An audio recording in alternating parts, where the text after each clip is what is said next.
வணக்கம் and welcome to delight cinemas. இந்த வீடியோவில் இன்னைக்கான அப்டேட்ஸ் பற்றி தான் பார்க்க போகிறோம். நம்ம சேனலுக்கு நீங்கள் புதுசாக இருந்தீங்கன்னா சேனலை சப்ஸ்கிரைப் பண்ணி சப்போர்ட் பண்ணுங்கள். ஸோ இன்னைக்கான அப்டேட்ஸில் ஃபஸ்ட்டு நம்ம பார்க்க போகிற அப்டேட் எந்த படத்தை பற்றி அப்படின்னு பார்த்தீங்கன்னா, டைரக்டர் கௌதம் மேனனுடைய இயக்கத்தில் சியான் விக்ரம் நடிச்சிருக்கிற படம் துருவ நட்சத்திரம். ஸோ ரொம்ப நாளைக்கு அப்புறம் இன்னைக்கு பார்த்தீங்கன்னா இந்த துருவ நட்சத்திரம் படத்தோட ரிலீஸ் பற்றி ஒரு நியூஸ் கிடச்சிருக்கு. ஆனாலுமே இந்த நியூஸ் எந்த அளவுக்கு கன்ஃபார்ம்டு அப்படிங்கிறது எனக்கு தெரியல. இதை நான் ஏன் சொல்கிறேன் அப்படின்னா, ஏற்கனவே இந்த துருவ நட்சத்திரம் படத்தோட ரிலீஸ் பற்றி இதுக்கு முன்னாடி பல நியூஸ் வந்திருக்கு. படம் இந்த டைமில் வரப்போகுது, இந்த டேட்டில் ரிலீஸ் ஆக போகுது அப்படின்னு. ஆனால் சொன்ன மாதிரி படம் ரிலீஸ் ஆகலை. அதுக்கான காரணம் இந்த படத்தை சுற்றி பல பிரச்சனைகள் அப்படிங்கிறது இருக்குது. இந்த தடவை எந்த ரிலீஸ் டேட்டை சொல்கிறாங்க அப்படின்னா, வர மார்ச் 28 இந்த துருவ நட்சத்திரம் படத்தை தேட்டர்ஸ்க்கு கொண்டு வரணும் அப்படிங்கிற மாதிரி ஜிவிஎம் பிளான் பண்ணிட்டு இருக்கிறதா இன்னைக்கு ஒரு நியூஸ் வந்திருக்கு. அட்லீஸ்ட் இந்த தடவை பிளான் பண்ணபடி தேட்டருக்கு இந்த படத்தை கொண்டு வந்துட்டாங்க அப்படின்னா ரொம்பவே சந்தோஷம் தான். ஆனால் ஜிவிஎம் ஒரு விஷயத்தில் ரொம்பவே தெளிவாக இருக்காரு அப்படின்னு தான் சொல்கிறாங்க. எப்படியாவது இந்த துருவ நட்சத்திரம் படத்தை ரிலீஸ் பண்ணியே ஆகணும் அப்படிங்கிறதுல அவர் ஸ்ட்ராங்காக தான் வந்து இருக்காரு. ஆனால் அது எப்போ ரிலீஸ் ஆக போகுது அப்படிங்கிறது தெரியல. மார்ச் 28 வந்துச்சுன்னா ரொம்பவே நல்லாயிருக்கும். இப்போதைக்கு பார்த்தீங்கன்னா மார்ச் 28 வந்து பிருத்திவிராஜ் நடிச்சிருக்கிற த கோட் லைஃப் ஆடு ஜீவிதம் அந்த ஒரு படம் மட்டும்தான் அந்த தேதியில் ரிலீஸ் ஆகுது அப்படின்னு நினைக்கிறேன். அது கூட துருவ நட்சத்திரம் வந்தாலும் ரொம்பவே நல்லாயிருக்கும். ஆக்சுவலாக இதுதான் சரியான டைம். ஏன்னா இப்போ பார்த்தீங்கன்னா சினிமா வந்து ரொம்பவே டல்லாக இருக்குது. பெருசாக எந்த ஒரு படமும் வந்து இல்லை. இந்த மாதிரி டைமில் ஜிவிஎம் எப்படியாவது இந்த துருவ நட்சத்திரமை கொண்டு வந்தார்னா கண்டிப்பாக எல்லாருமே துருவ நட்சத்திரம் போய் பார்ப்பாங்க. ப்ளஸ் படமும் நல்லா இருந்துச்சு அப்படின்னா படம் வந்து ஒரு சூப்பர் ஹிட் ஆகிறதுக்கும் வாய்ப்புகள் இருக்குது. என்ன நடக்க போகுது அப்படிங்கிறத வெயிட் பண்ணி பார்ப்போம். ஃபைனலாக ஒரு வழியாக பார்த்தீங்கன்னா ஏகே ஃபேன்ஸ்க்கு இன்றைக்கி சூப்பரான ஒரு அப்டேட் அப்படிங்கிறது கிடச்சிருக்கு. ஆனால் அந்த அப்டேட்டில் ஒரு ட்விஸ்ட்டும் இருக்குது. எல்லாருமே எதிர்பார்த்தது, எல்லாருமே கேட்டது விடாமுயற்சி படத்தோடைய அப்டேட் தான். ஆனால் வந்திருக்கிற அப்டேட் பார்த்தீங்கன்னா விடாமுயற்சி கிடையாது. விடாமுயற்சிக்கு அடுத்து ஏகே வந்து ஆதிக் ரவிச்சந்திரனுடைய இயக்கத்தில் நடிக்கிற AK63 ப்ராஜெக்டோடைய அஃபிஷியல் கன்ஃபர்மேஷன் வந்து இன்னைக்கு வந்திருக்கு. ஸோ அஃபிஷியல் அனௌன்ஸ்மெண்ட் மட்டும் கிடையாது, டைட்டிலுமே அனௌன்ஸ் பண்ணிட்டாங்க. அதை தாண்டி இந்த படம் எப்போ ரிலீஸ் ஆக போகுது அப்படிங்கிறதுமே கன்ஃபார்ம் பண்ணியிருக்காங்க. ஸோ மைத்ரி மூவி மேக்கர்ஸோடைய தயாரிப்பில் ஆதிக் ரவிச்சந்திரனுடைய இயக்கத்தில் ஏகே நடிக்கிற AK63 ப்ராஜெக்டோடைய title good bad ugly. So title வந்து பார்த்தீங்கன்னா ரொம்பவே நல்லா இருக்கு. மறுபடியும் வி சென்டிமெண்ட்டில் டைட்டில் வச்சிருவாங்களோ அப்படிங்கிற ஒரு பயம் இருந்துச்சு. ஆனால் அந்த மாதிரி எதுவுமே பண்ணலை. ரொம்ப வருஷத்துக்கு அப்புறமா ஏகேயோடைய ஒரு படத்துக்கு இங்கிலீஷ் டைட்டில் அப்படிங்கிறது இப்போ வந்திருக்கு. ஸோ இந்த குட் பேட் அக்லி டைட்டில் வந்து பார்த்தீங்கன்னா பயங்கர ஃபேமஸான ஒரு டைட்டில் தான். எப்படின்னு கேட்டிங்கன்னா, ஹாலிவுட்டில் கிளின்ட் ஈஸ்ட்வுட் நடித்து ரிலீஸ் ஆன படம் the good the bad and the ugly. அந்த படம் பார்த்தீங்கன்னா பயங்கர ஃபேமஸான ஒரு படம். அந்த படமாக இருக்கட்டும், அந்த படத்தில் வரக்கூடிய சீன்ஸ், அந்த படத்தோடைய டைட்டில் அப்படின்னு சொல்லி எல்லாமே பயங்கர ஃபேமஸ். அந்த படத்தோடைய டைட்டிலோடைய ரெஃபரன்ஸ் வந்து நிறைய படங்களில் வந்து யூஸ் பண்ணியிருக்காங்க. ஸோ ஆதிக் ரவிச்சந்திரனும் அவருடைய இந்த ப்ராஜெக்ட்டுக்கு குட் பேட் அக்லி அப்படிங்கிற மாதிரி டைட்டில் வச்சிருக்காரு. ஸோ ஆதிக் வந்து ஏகேயோடைய ஒரு ஃபேன் பாய். ஸோ ஒரு ஃபேன் பாய் ஏகேவை டைரக்ட் பண்ணுறாரு அப்படிங்கிறதுனால கண்டிப்பாக நிறைய ஃபேன் மாஸ் மூமெண்ட்ஸ் இந்த படத்தில் இருக்கும் அப்படின்னு நினைக்கிறேன். இந்த ப்ராஜெக்ட்டுக்கு பார்த்தீங்கன்னா தேவி ஸ்ரீ பிரசாத் அவர் தான் வந்து மியூசிக் டைரக்டர் அப்படிங்கிறதுமே அஃபிஷியலாக வந்து கன்ஃபார்ம் ஆயிருக்கு. அண்ட் படத்தோடைய ரிலீஸ் பொறுத்த வரைக்கும் அடுத்த வருஷம் பொங்கல் ரிலீஸ் அப்படிங்கிறத இப்போவே வந்து கன்ஃபார்ம் பண்ணிட்டாங்க. ஸோ கன்ஃபார்ம் பண்ணபடி ப்ராப்பராக படத்தை எடுத்து முடிச்சு அடுத்த வருஷம் பொங்கலுக்கு கொண்டு வந்துட்டாங்கன்னா சூப்பராக இருக்கும். ஸோ ஆதிக்கோடைய போன படம் மார்க் ஆண்டனி வந்து ஒரு பிளாக் பஸ்டர் படமாக அவருக்கு அமைஞ்சிருந்தது. ஸோ கண்டிப்பாக இந்த படமும் ஒரு நல்ல என்டர்டெய்னிங்கான தரமான ஒரு ஆக்ஷன் படமாக அவர் கொடுப்பாரு அப்படின்னு நினைக்கிறேன். வெயிட் பண்ணி பார்க்கலாம். ஸோ இந்த குட் பேட் அக்லி இந்த படத்தோடைய இந்த டைட்டில் அனௌன்ஸ்மெண்ட் போஸ்டர் பற்றி நீங்கள் என்ன நினைக்கிறீங்க?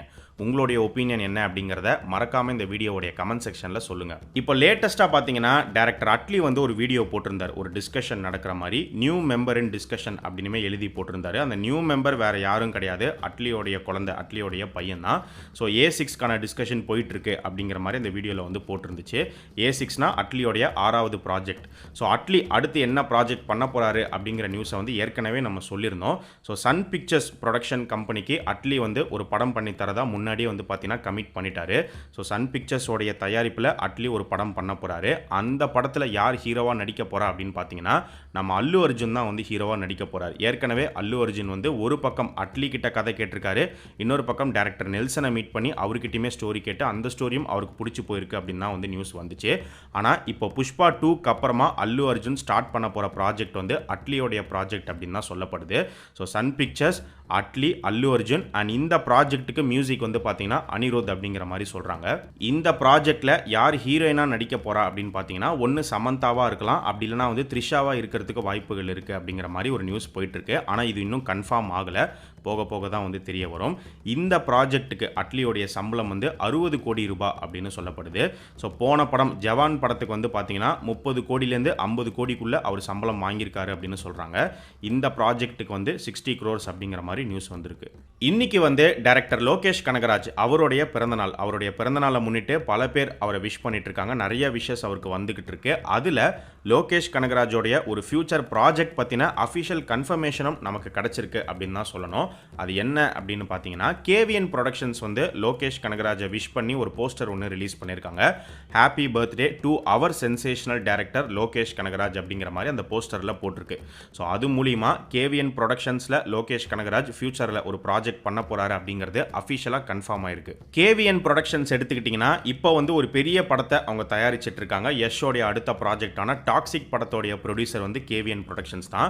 இப்போ அந்த ப்ராஜெக்டை தாண்டி லோகேஷ் கனகராஜை ஒரு ப்ராஜெக்ட்டுக்கு கமிட் பண்ணியிருக்காங்க. சரி, கேவிஎன் ப்ரொடக்ஷன்ஸோடைய தயாரிப்பில் லோகேஷ் ஒரு படம் பண்ண போறாரு அப்படின்னா யாரை வச்சு பண்ண போறாரு, எந்த ஹீரோ நடிக்க போறாரு அப்படின்னு பார்க்கும்போது ஒரு 4 பெரிய ஹீரோஸோடைய நேம்ஸ் வந்து அடிப்படுது. யார் யார் அப்படின்னு பார்த்தீங்கன்னா பிரபாஸ், ராம் சரண், ஜூனியர் என்டிஆர், யஷ். ஸோ இந்த 4 பேரில் யாராவது ஒருத்தர் வந்து ஹீரோவாக நடிக்கலாம் அப்படின்னு சொல்கிறாங்க. அதில் அதிகமாக சொல்லப்படுற பேர் வந்து பிரபாஸ் தான். என்னை பொறுத்த வரைக்கும் இந்த லிஸ்ட்டில் வந்து பிரபாஸ் அப்படி இல்லைனா ராம் சரண் நடிக்கிறதுக்கு வாய்ப்புகள் இருக்குது அப்படின்னு நினைக்கிறேன். ஏன்னா ஏற்கனவே லோகேஷ் கனகராஜ் வந்து பிரபாஸை மீட் பண்ணியும் கதை சொல்லியிருக்காரு, ராம் சரணை மீட் பண்ணியும் கதை சொல்லியிருக்காரு. ஸோ இவங்க 2 பேரில் யாராவது ஒருத்தர் தான் வருவாங்க அப்படின்னு தோணுது. பட் யார் வரப்போகிறா அப்படிங்கிறத பொறுமையாக நம்ம வெயிட் பண்ணி தான் வந்து பார்க்கணும். சரி, இந்த ப்ராஜெக்டை வந்து லோகேஷ் கனகராஜ் எப்போ ஸ்டார்ட் பண்ணுவார் அப்படின்னு கேட்டிங்கன்னா இப்போ 171க்கான ஒர்க் போயிட்டுருக்கு. 171 கம்ப்ளீட் பண்ணி முடிச்சதுக்கப்புறமா அடுத்து ஆரம்பிக்க போகிற படம் வந்து கைதி 2 தான். ஏன்னா ஏற்கனவே கைதி 2 வந்து டிலே, லியோ முடிச்சுட்டு கைதி 2 ஆரம்பிக்கிற மாதிரி தான் இருந்துச்சு. பட் நடுவில் தலைவர் 171 ப்ராஜெக்ட் வந்ததுனால கைதி 2 வந்து இப்போ தள்ளி வச்சிருக்காங்க.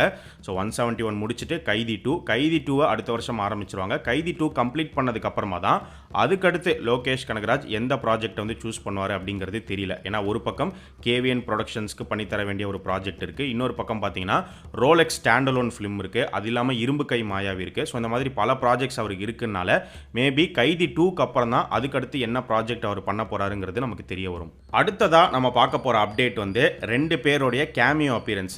யார் அந்த 2 பேர், எந்த படங்களில் அவங்க கேமியோ அப்பியரன்ஸ் பண்ணுறாங்க அப்படின்னு பார்த்தீங்கன்னா ஃபஸ்ட்டு வந்து இப்போ ஆக்டர் தனுஷ் எடுத்துக்கிட்டிங்கன்னா அவர் வந்து குபேரா படத்தில் நடிச்சிட்ருக்காரு. குபேரா படத்தோடைய புது ஷெடியூல் வந்து பேங்காக்கில் ஸ்டார்ட் பண்ணிட்டாங்க. ஸோ ஷூட்டிங் வந்து பயங்கர பரபரப்பாக போயிட்டுருக்கு. ஒரு பக்கம் நடிப்பில் தனுஷ் வந்து பிஸியாக இருந்தாலும் இன்னொரு பக்கம் பார்த்தீங்கன்னா நிலவுக்கு என்மேல் என்னடி கோபம் அப்படிங்கிற படத்தை டைரக்டும் பண்ணிகிட்ருக்காரு.